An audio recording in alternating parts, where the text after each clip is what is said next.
Hello, welcome to um, Unicorn Princess Tarot.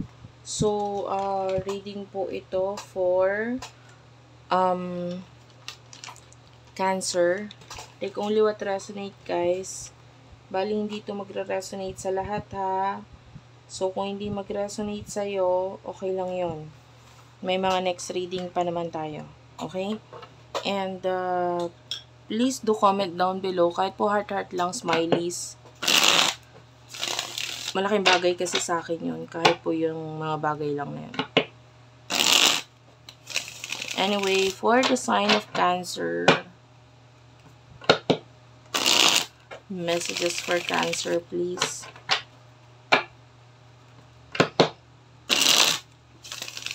Okay, let's start your reading. Cancer.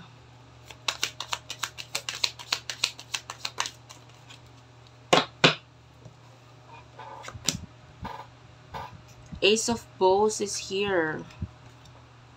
Queen of Vessel and Seven of Stones. Okay. I feel like Cancer, some of you may mga hindi magagandang pangyayari ng mga nakaraan na parang kailangan mo mag-heal, kailangan mong tanggapin, kailangan mong ayusin ang sarili mo, and may bagong beginning para sa'yo na kailangan mong harapin. Pero kailangan harapin mo ito na okay ka. The Queen of Vessels, this could be you, no? Na marami ang nakakapansin, nakakapuna sa'yo.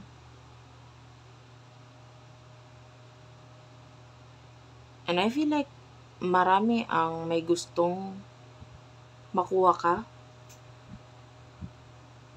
The Ace of Arrows is here. So, ito talaga, may mga new beginnings na paparating sa'yo. Pero sabi ko nga, kailangan okay ka muna. Okay? And with the Seven of Arrows, I feel like yung iba sa inyo, pagod na pagod ka na with something. And with the World Tree, hindi mo maintindihan. Yung iba, hindi mo maintindihan ng sarili mo or hindi mo sila maintindihan. The Archer is here. So, nakita na naman tayo ng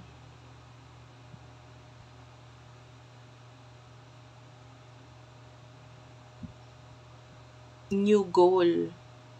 And, para ma-achieve mo itong bagong goal na ito, you have to focus on yourself. And with the Two of Arrows, maybe new career para sa iba. It's like there's a transition.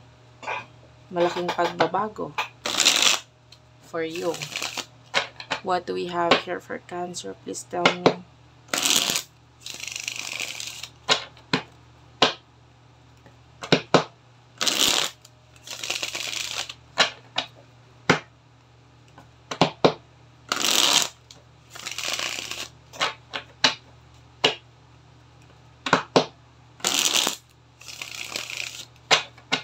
Okay.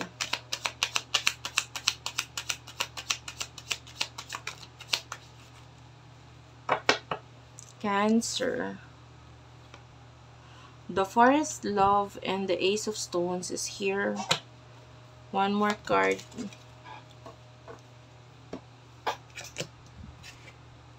The Mirror. Nakakita tayo dito na new person or maybe new life na naghihintay para sa'yo, but kailangan i-open mo ang sarili mo regarding dito sa bagay na to. Hindi mo pa nakikita sa ngayon kung ano yung ganda nitong bagay na ito, but kailangan mo lang i-accept.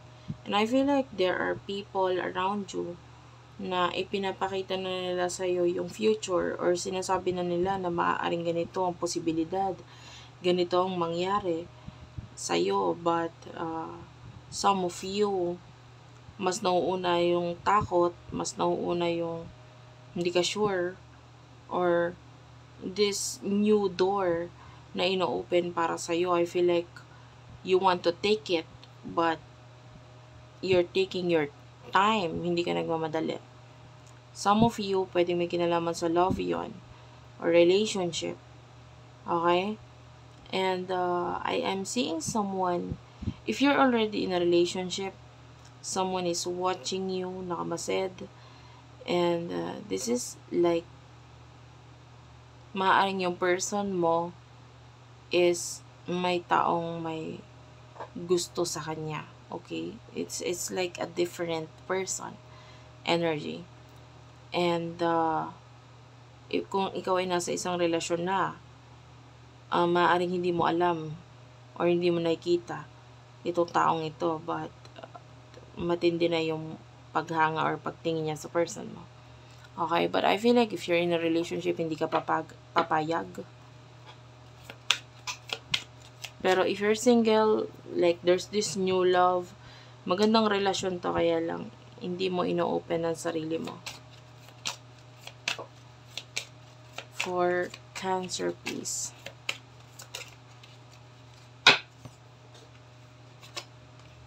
The Moon on Water and the King of Vessels. This is something very beautiful kasi there's a lot of love, no? Dito, I can see Taurus, Pisces energy.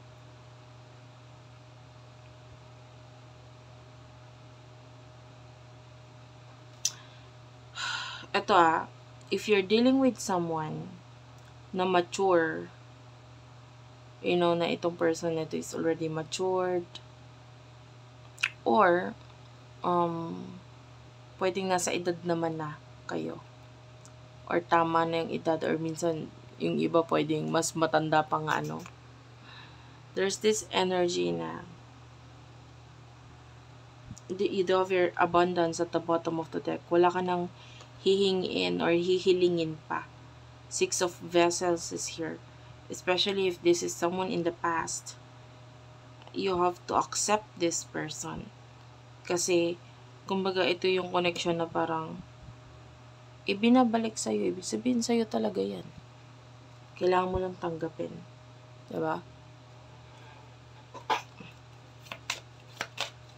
What will happen in the future for you?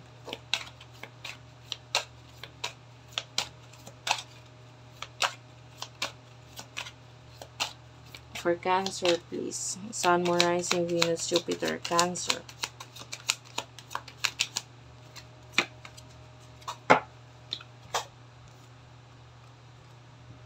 The Pole Star, the Guardian, and the Green Man. Bottom of, the Great Bear is here. At the bottom of the deck, meron ka ditong the Woodward. Okay. This is showing as magandang future para sa'yo. You will soon reach your dreams. This is what you want. This is your goal in the past. Pero ma-achieve mo yon. With the Guardian, ilalagay ka sa posisyon wherein magugustuhan mo yung sarili mo, magugustuhan mo yung mga tao sa paligid mo, at yung stability na meron ka. The Green Man is here. Something is cooking here sa buhay mo. And the Great Bear, some of you, all you have to do is umalis sa iyong comfort zone and try mo naman na maging someone na hindi ikaw. Alam mo yon, yung alam mo sa sarili mo na hindi ikaw to eh. Hindi ka ganito, ganito, ganyan. Kailangan mo i-try for you na maintindihan kung ano yung kagandahan nitong bagay na ito, which is, some of you, this could be a person that you need to accept in your life. Some of you, another opportunity, another door is opening for you, lalo sa career. Napakaganda. Okay, so thank you for watching. I love you all, and bye-bye.